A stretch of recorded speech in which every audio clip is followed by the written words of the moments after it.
जय श्री राधे। हरे कृष्णा। माघ मास महात्म अध्याय 27। सारस और बंदर के बीच जो भी वार्ता हुई उसको सुनाने के बाद प्रेत कहने लगा कि हे पथिक, मैं इस समय तुम्हारे पास जो ये गंगा जल है उसे मांगता हूँ, क्योंकि मैंने इसका बहुत कुछ महात्म सुना है। मैंने इस पर्वत पर गंगा जल का बड़ा अद्भुत आश्चर्य देखा था, इसलिए ये गंगा जल तुमसे मांगता हूँ। मैं प्रेत योनि में अति दुखी हूँ। एक ब्राह्मण अनधिकारी को यज्ञ कराकर ब्रह्म राक्षस हो गया। वह हमारे 7-8 वर्ष तक रहा। उसके पुत्र ने उसकी अस्थियों को इकट्ठा करके गंगा में कंखल स्थान में गिरवा दिया।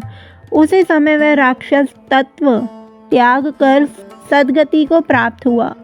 मैंने प्रत्यक्ष देखा है, इसलिए तुमसे प्रार्थना की है। मैंने पहले जन्म में तीर्थ स्थानों में बड़े बड़े दान लिए थे और उनका प्रायश्चित नहीं किया था। इसी से मैं हजारों वर्ष तक इस प्रेत योनि, जिनमें अन्न और जल मिलना अति दुर्लभ है, दुख पा रहा हूँ। इस योनि में मुझको हजारों वर्ष बीत गए। इस समय आप जल देकर मेरे प्राणों को, जो कंठ तक आ गए हैं, बचाओ। कुष्ठ आदि रोग से भी मनुष्य प्राणों को त्याग करने की इच्छा नहीं रखता।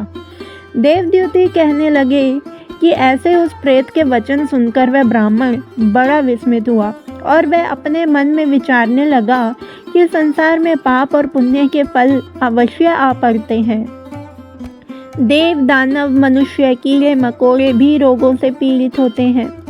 बाल तथा वृद्धों को मरण, अंधा तथा कुबड़ापन, ऐश्वर्य, दरिद्रता, पांडित्य तथा मूर्खता सब कर्मों से ही होता है। इस कर्म भूमि में जिन्होंने न्याय से धन इकट्ठा किया है वे धन्य हैं। यह सुनकर प्रेत गदगद वाणी में बोला, हे पथिक, मैं जानता हूँ कि आप सर्वज्ञ हैं। आप मुझको जीवन का आधार जल इस प्रकार दो जैसे मेघ चातक को देता है। तब पथिक कहने लगा कि हे प्रेत, मेरे माता पिता भृगु क्षेत्र में बैठे हैं, मैं उन्हीं के लिए जल लाया हूँ। अब बीच में तुमने गंगा के संगम का जल मांग लिया। अब मैं इसी धर्म संदेह में पड़ा हूँ कि क्या कांड वस्तु में यज्ञों को इतना नहीं मानता जितना प्राण रक्षा को मानता हूँ। इसलिए प्रेत को जल देकर तृप्त करके माता पिता के लिए फिर जल लाऊंगा।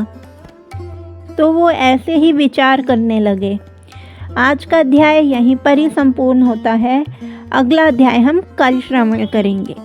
जय श्री राधे।